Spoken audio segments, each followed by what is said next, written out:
We are coming to you today from Yellowknife Northwest Territories in Denendeh and Acacia region on the lands of Yellowknife's Dene First Nation Dragees, Chief Dragees territory. We are so glad you're joining us here today. Together we are learning, growing, and celebrating Indigenous peoples in the region of Northwest Territories. Today's episode will feature a message of hope from knowledge keeper Michelle Gillis and musical performances from Leela Gilday and Willie Thrasher. Thank you so much for joining us today. Hello everyone. On behalf of the Gord, Downie and Chanie Wenjack Fund, I'd like to thank you for joining us in celebrating National Indigenous History Month. DWF is proud to present programming that brings Indigenous and non-Indigenous people together to celebrate Indigenous culture, history, knowledge, and talent. This year, we are focusing on the themes of reflection, honor, and commitment, themes that over the past year are more important than ever. In May of 2021, people throughout Canada and the world learned about the recovery of the remains of 215 children at the former Kamloops Indian Residential School in British Columbia. Since that time, several more communities have announced findings of their own, and even more are undertaking investigations. These findings have been a starting point for many as we continue to learn about our history. My brother Gord has inspired so many of us to take up the call to do something, to elevate Indigenous voices. This month is a time for reflection, time to honor Indigenous people, and a time to commit ourselves to reconciliation. Thank you so much. We are really grateful to have you join us as we celebrate Indigenous History Month together. Thank you. Miigwech. It gives me great pleasure to be here and to talk to everyone that has been involved in this foundation. We know what we all have to do in order to come together as people in this world. We also know what to do and what to say when we want to come together. In the times that we need each other, we make it a must that we be there. And everybody else that has written to me, all children across Canada, I have read every letter. Some children are wiser in their years, and I really like that. I hope these children carry on Canada to have a better place to live in. I'm glad that I have had this time to spend this few minutes with everybody. And I thank you. I hope in the future, when once this sickness and illness is passing away, I hope to visit some of the schools and get to see the children. And hopefully everyone is well. That is my prayer for everyone, to be happy and free. Thank you. Miigwech.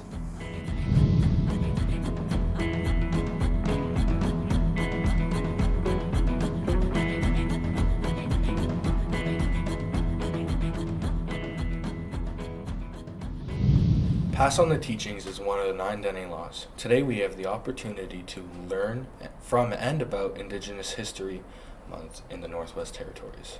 Some of the Dene laws are share what you have, help each other out, love each other as much as possible, be respectful of elders and everything around you, sleep at night and work during the day, and be polite and don't argue with anyone. Young people should behave respectfully and be happy at all times. Learning about the Dene laws, stories, language, and traditions of Indigenous people of Canada are important steps in building our understanding, connection, and community. The journey towards reconciliation is strengthened with experiences involved with National Indigenous History Month. We are fortunate today to listen to some sacred knowledge keepers. Stories are told and lessons are taught by our elders to honor living on the land and what is important to our everyday lives. My name is Lena Cleary. This is my grandson, Aiden, and we're in the Chief Dragees territory in Yellowknife. And we're going to be talking about the spruce gum. And how it can heal you? Yes, the spruce gum. Indigenous people have been using the spruce gum for many, many years. It's a medicine that they have from the land. They use to heal the cuts, the burns, eczema, scabs. They pick the spruce gum from the tree and they separate from the bark, and the gum they put in the stove top and it becomes an ointment. What you do is you separate the gum from the birch. You separate it like that, and then the birch comes off. All these little twigs would all come off, and then you put this in the saucepan, and you put it on the stove, and it'll all come together. It'll come together like this here, and you apply that to the skin, to any sores you apply to. You apply the gum first. You apply the gum, and then you put a little piece of beaver fur on it like this. A little piece of beaver fur on it like that, and then we use a hide. Any hide, it can be a caribou hide or a moose hide, and we apply it like that, and then we wrap it right around like this, and that there would give no blisters. There'll be no blisters on there, and it'll leave no scar as well too. And for the cold, if they have a cold, they just chew one of these, and it becomes like this. It becomes really light pink. They chew it, and it's good for the cold too. They say it heals their cold also. And what they do is that they take all of this, and they put it on the stove top, and they make juice out of it. And the gum juice, that's what they drink too. They drink that for their insides. The Aboriginal people, they say it's been healing their a lot of sickness, like sometimes a cold, and other times cancer too. The Aboriginal people, the Indigenous people in this area. Masicho. The North is home to many stories and legends. One of the most well-known heroes is Yamoria, and he's featured in many Dene stories in all of the regions of the North. Yamoria's stories, recorded by travelers and missionaries in the 1800s, are very similar to stories told in many Dene communities today. Throughout Dene history, elders have kept their traditions alive by telling stories to younger generations. Many Dene elders feel it is important to record their stories so that they are preserved for the future generations. There are many regional versions of the Yamoria stories. Every Dene group of the NWT tells the story of Yamoria chasing a giant beaver. This story shifts and turns and changes a little bit due to language, location, and the individual storyteller. To check out more of this story, visit the NWT Exhibits website for just 6 of the Yamoria and the giant beaver stories. Okay, first of all, my name is Willie Thrasher. And I'm originally from McClavic, Northwest Territories. That's where I was born. Then I moved to Inuvik, Northwest Territories, where my mom and dad moved from because they were whalers. And I started my life there as a Inuvialuit with a big change in my life. You know, like we had a time when I used to live out in the wilderness with my dad and mom, right by the Mackenzie River. And the whalers and the trappers and the hunters that were still living off the land were still there, but they go to town to get their supplies. But I remember that my dad and mom had a really scow that was given to them by the government because my dad worked for such a long time. And after a while, the whole life has changed for me because my dad started stopping living off the land, and then when we moved to Inuvik, Northwest Territories, living off the land, whaling, hunting, and trapping, our traditional ways has changed, and I was there when it changed, but I didn't know. The day that they took me when I was 5 years old from out of the wilderness with our scow to the residential school while I was speaking my language, my life has changed forever. And I remember when I was 5 years old, I still had that wild feeling in my mind. 5 years old. And I knew where the fishes were. I knew where the wolves, the polar bears, the seals. I knew how my dad lived off the land at 5, because I seen him. But as soon as I walked up to the residential school where my mom took me, the first, second, third day, my whole life, put it this way, was changed forever. I still remember at the time when I was 6, 7, 8 years old, that I used to see the Inuit, the elderly, sitting together. There's no missionaries around. And they used to talk about the old days, and they used to pass, the way they used to live long time ago. And I picked that off from my mom, my dad, from my uncles, from my grandfather, and I picked it off from the stories, and it was one of the most beautiful, beautiful picture of life in the world you could see, of the Arctic wolf, the igloo, our drumming, our singing, our dancing, our parka, the way we live, our traditional ways where we had the chief, we had the medicine man, we had our dog team, and we exactly knew where to go out hunting for the polar bears, the seals, the caribou, and how we used to live off the land. And it was natural for us in those days. It was natural to be wild. It was natural to hear the Arctic wolves, and we weren't afraid, because we had protectors, we had hunters, we had medicine men that guide our people in a good traditional ways. When someone gets sick, the medicine man knew what to do, and the chief would protect the people from the others. And that's how we lived a long time ago, and that was passed on to me. It's really hard to combine, both worlds together, because it's hard to understand one thing, the traditional ways to the new ways, because it will never be combined, because our language, our way of hunting, our way of living was so given to us by the Creator. And then the new way of life has changed our ways, our behavior, and the way we live, and it's high technology. Like the Inuit people from Northwest Territory used to go from with the dog team from their community to the next settlement, to the next town, to the next destination where they hunt. But now they're using jet planes to go all over the place, so it's a big change. At first it was really hard for me, because I was going through a lot of difficult time. I had a lot of alcohol, drinking, and going through this frustration. A lot of anger from the residential school. I had my brothers and sisters I'd never seen for years, and all our traditional ways was torn apart, and it's a very confusing world unless you control what's going on within inside of you. I didn't have that.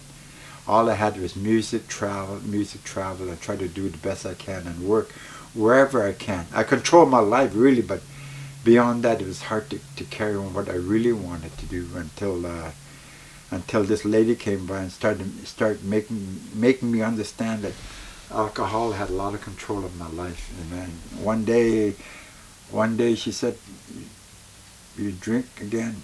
I don't want to see you no more." It's 20 years of drinking, and I just look at my eyes, look at the sun, the ocean. I looked deep down inside, and then I heard that voice.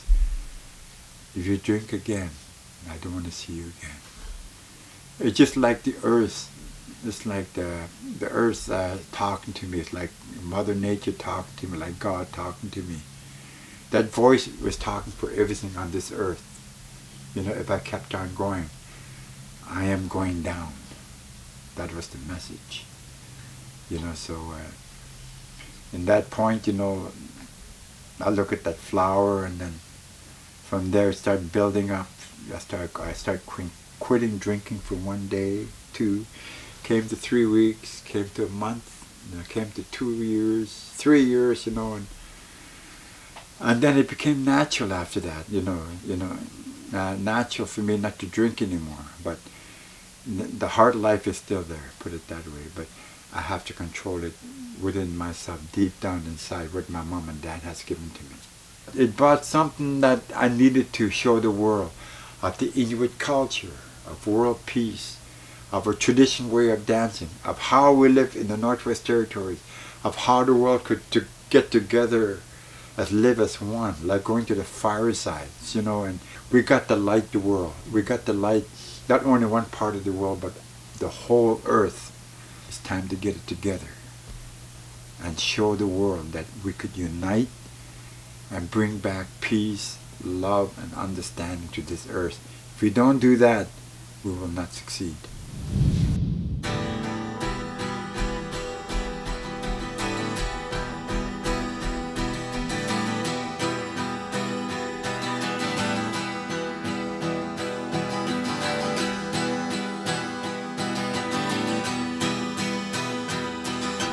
Rise up in the morning,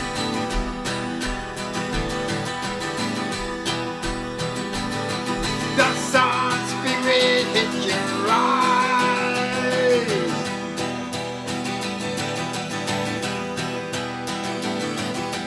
There is something happening.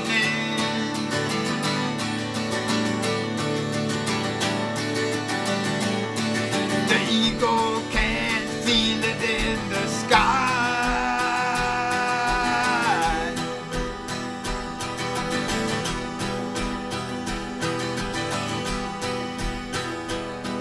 The world's got no healing.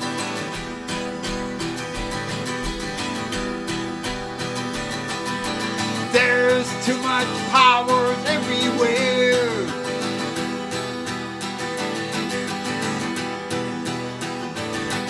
It's time for all nations to get together and show Mother Earth that we care.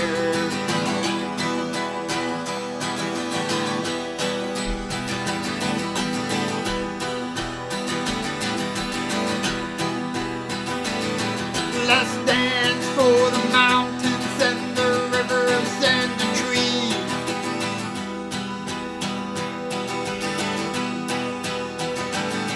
Let's dance for the ocean, the valleys and the sea.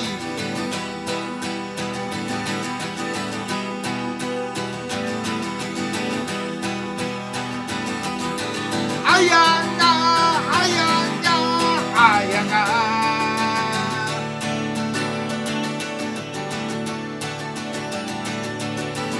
Ayanga, ayanga, ayanga. Hey, ya, hey. Hey, ya, hey.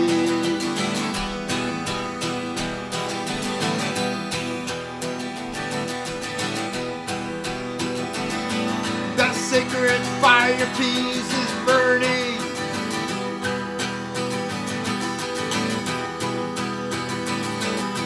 You can feel it in this song.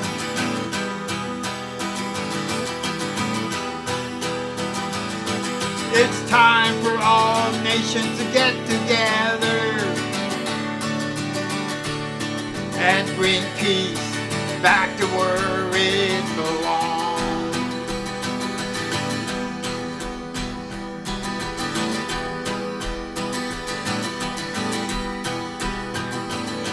Let's dance for the mountains and the rivers and the trees.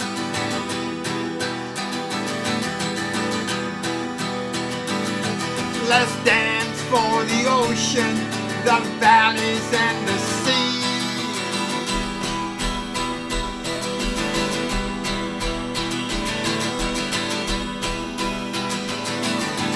Ayanga, ayanga, ayanga.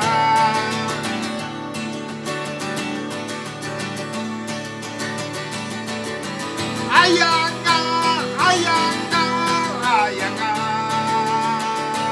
Hey, ya, hey. Hey, ya, hey.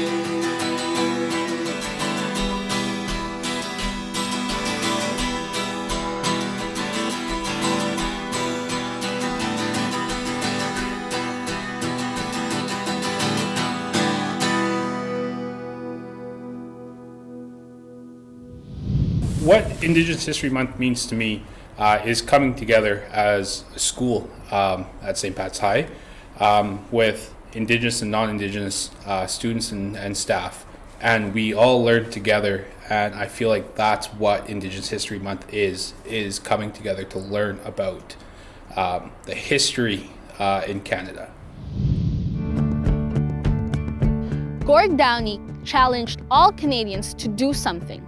Do something to raise awareness. Do something to educate yourself and others about the history and lives of Indigenous people. Do something that improves the relationship between Indigenous and non-Indigenous people. Reconciliation actions are the answer to Gord's call, recognizing that change starts with each of us. These can be one big action involving the whole community, or small actions that help to create daily change, one step at a time.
We recognize 9 official Indigenous languages in the Northwest Territories. There are 3 Inuit languages, Inuktitut, Inuinnuktuq, and Inuvialuktun.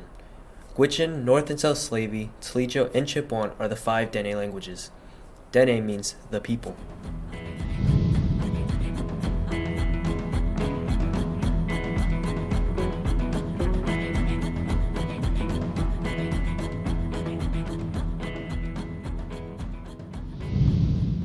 Danete, Sazi Lila Gilde Sariti.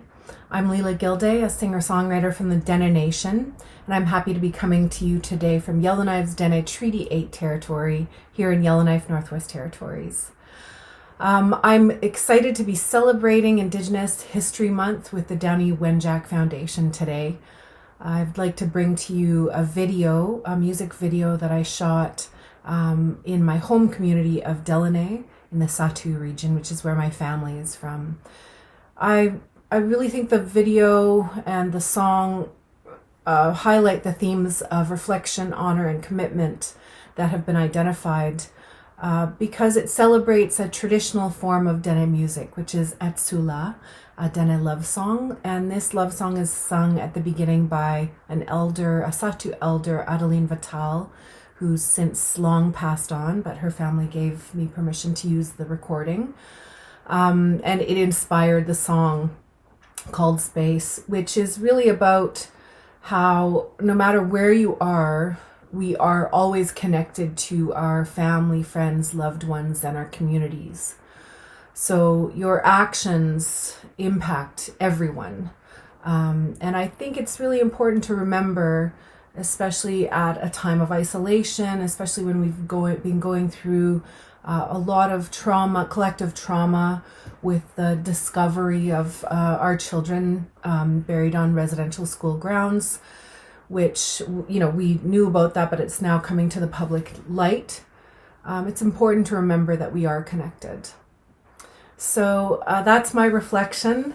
And I guess the last thing that I wanted to say that in Dene Kede, in our Dene language, there is no word for goodbye because there is no separation. So Masicho, I hope you're celebrating together with family and that you're enjoying all of the reflections and the music and arts that have been brought to you today. So please be well. Masi.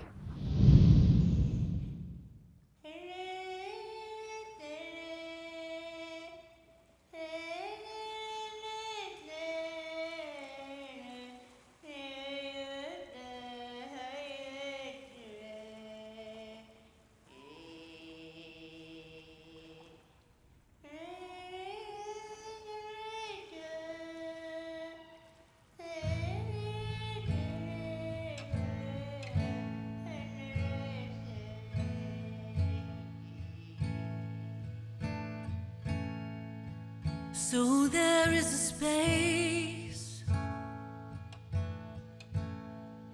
a place for everyone. So there is a time when leaves have to fall, and what you left was love and a hole in the room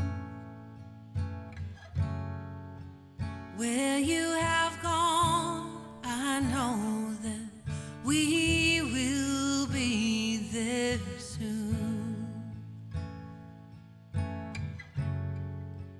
Where you have gone, I know that we will be there soon. Some people just are wild, and they give everything. Skin can't hold their passion for life. Their fire burns hot like the sun for the moon. Where you have gone, I know that we will be there soon. Where you have gone, I know that we will be there soon.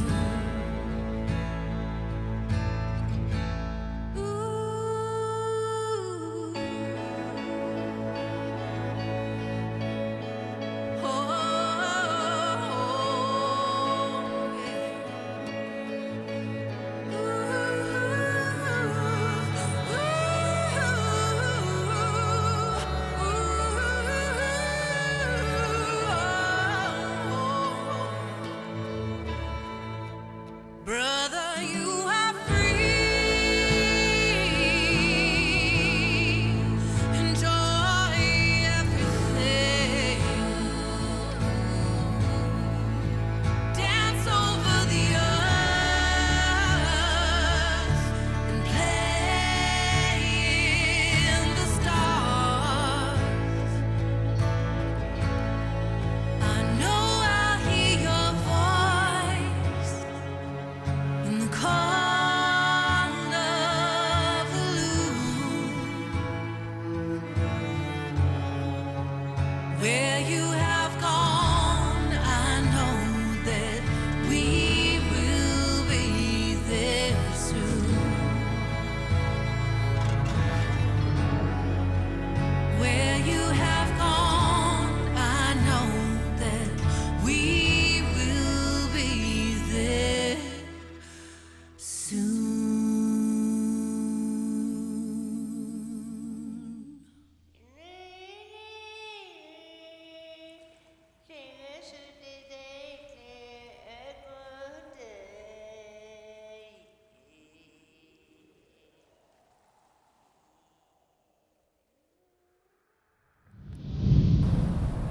What I love most about living in the North is in the summertime, the daylight never ends. You can go outside all day and play with your friends, and when your parents tell you to be home by dark, you won't get in trouble. And in the winter, you can go snowmobiling, you can play ice hockey on the lakes, and we have a snow castle you can go to.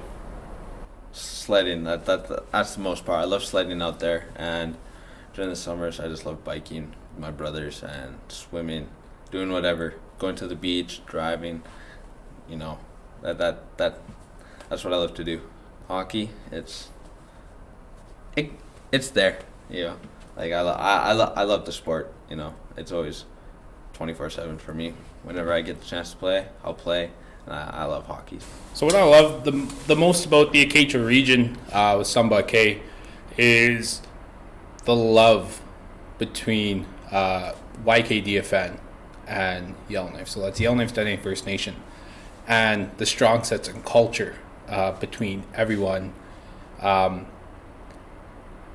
And just how beautiful the landscape is in both summer and winter seasons. What I love about the NWT is honestly the size.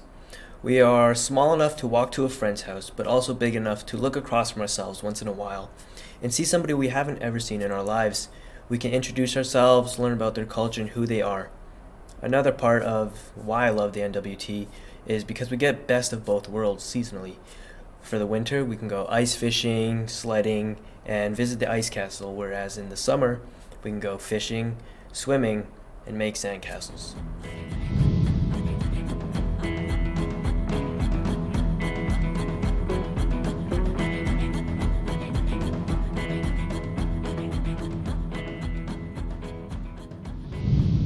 Hi, my name is Michelle Gillis.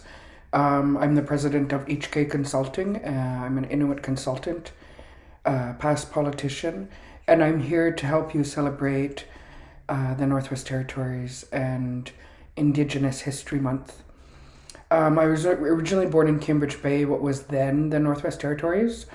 My partner and I, our families, extend all the way to Inuktitut, Alaska, with family in Inuvik, home in what was Coppermine NWT, Cambridge Bay NWT, and later became Nunavut. And most of my time has been spent in politics and political science and policy. I've always had a dream for our communities to be better, to grow and to develop. And like Gord, Downie, and the Gord, Downie, Chanie, Wenjack Fund, I found it imperative to try to eliminate racism and a lot of the injustices that happen, and promote education and capacity building amongst Indigenous people, both First Nations and Inuit, but also that we need to send this important message that we're not here to be superior as a race. We're here to be an equal. And what makes the Northwest Territories so great is that, like the Northern Lights and the beautiful, wonderful colors and the variety, is that there's so many great people in the Northwest Territories, so many different cultures that come together. I'd rather focus on the positive things that we're doing today to advance Indigenous and tell them we are open for business and we are an equal, and we're educated and intelligent business people. And we want to build on that northern capacity. And so when I say the great thing about the Northwest Territories is it's a land of the midnight sun, it has all these great cultures and food and culture, wherever you may be. It's that mix of people and that uniqueness that makes the Northwest Territories so great, so wonderful. And we need to look after our people. What's the one thing I love about the Northwest Territories? Well, I love the Northern Lights. We call it Achaliak. There's different names for it in different languages. But I think I love that the NWT has the sun all night long in the summers. It's cozy and dark in the winters. But there's a lot of trauma there. There's a lot of effects of residential schools and intergenerational trauma that's been swept under the rug for many, many years. And we need to help our people. We need to heal our people so they can look after themselves and their families. And the one beautiful thing I think is the sound of the drum and singing and jigging and dancing in the NWT. And of course, all of the great people. It's home.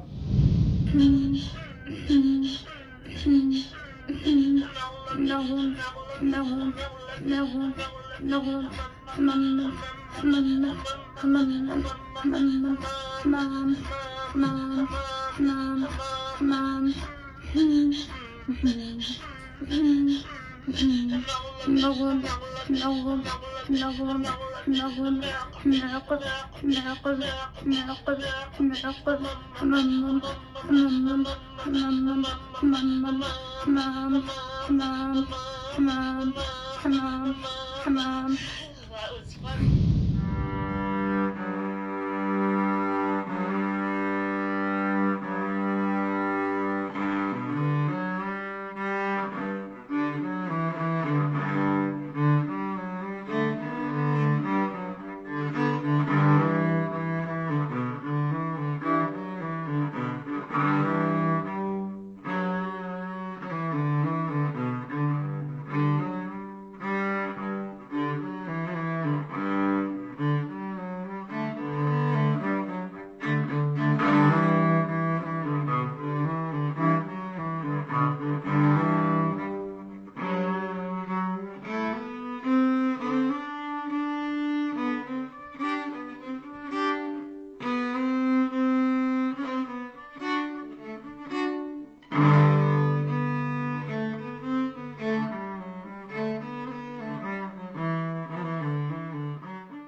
We just want to give you a warm thank you so much for joining us for the Downie Wenjack Fun Indigenous History Special of the Northwest Territories. We all have a role to play in reconciliation. Subscribe to the DWF newsletter and follow DWF on social media at Downie Wenjack to continue the conversation, and together we can continue on the path toward reconciliation.